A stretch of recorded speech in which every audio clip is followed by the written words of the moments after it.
कल यानी 11 मई को छात्र युवा महासम्मेलन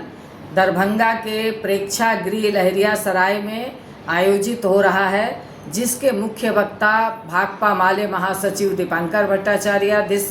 दिल्ली विश्वविद्यालय के पूर्व प्रोफेसर डॉक्टर लक्ष्मण यादव, आयसा के महासचिव प्रसन्नजीत सहित कई वक्तागण इस कार्यक्रम को संबोधित करेंगे। क्योंकि आज 1857 की जो साझी शहादत और साझी विरासत को आज और ज़्यादा मजबूत करने की ज़रूरत है। इन प्रश्नों को लेकर के साथ ही जो बिहार विधानसभा से 65% आरक्षण को पारित किया गया, उसे लागू करने के सवाल को लेकर के, और जिस तरह से वक्फ बोर्ड ला करके संपत्तियों को हड़पने की जो सरकारी कोशिश है, इसकी इन सवालों पर 11 मई को इस कार्यक्रम में बहस मुहावसा होगी, बातचीत होगी। मैं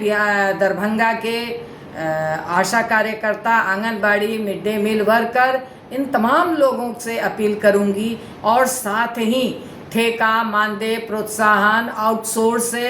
पर काम करने वाले तमाम शिक्षक, कर्मचारी, नेताओं से मैं अपील करूंगी, कार्यपालक सहायकों से अपील करूंगी, डाटा एंट्री ऑपरेटरों से अपील करूंगी, एम्बुलेंस चालकों से अपील करूंगी, रात्रि प्रहरी से अपील करूंगी,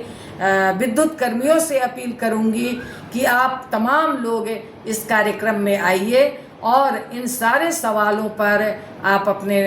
नेताओं का, वक्तागण के विचारों को समझिए और सुनिए। इसके साथ क्योंकि आज हमारे देश में जिस तरह से इन सवालों पर बहस होनी चाहिए, बहस नहीं हो पा रही है। रोजी और रोजगार के सवाल पे जो बहस होनी चाहिए वो बात नहीं हो पा रही है, इसलिए इन प्रश्नों पे बात करनी ज़रूरत है। और साथ ही आज जिस तरह से हमारे देश में युद्ध का माहौल बन रहा है, युद्ध का माहौल बन गया है, तो जो ज़रूरी है वो तो ठीक है, मगर युद्ध से मैं अपील करना चाहती हूँ कि युद्ध से कहीं कोई बड़ी समस्याओं का मसला, कोई भी मसला हल नहीं हुआ है, बल्कि शांति वार्ता से ही समस्याओं की हल हुआ है। और जिस तरह से युद्ध का उन्माद पैदा किया जा रहा है, ये हमारे देश के लिए बहुत ही खतरनाक है। इन उन्मादियों के खिलाफ समाज को उतरना होगा और निश्चित तौर पर इन उन्मादियों से बचना होगा। इन्हीं प्रश्नों को लेकर के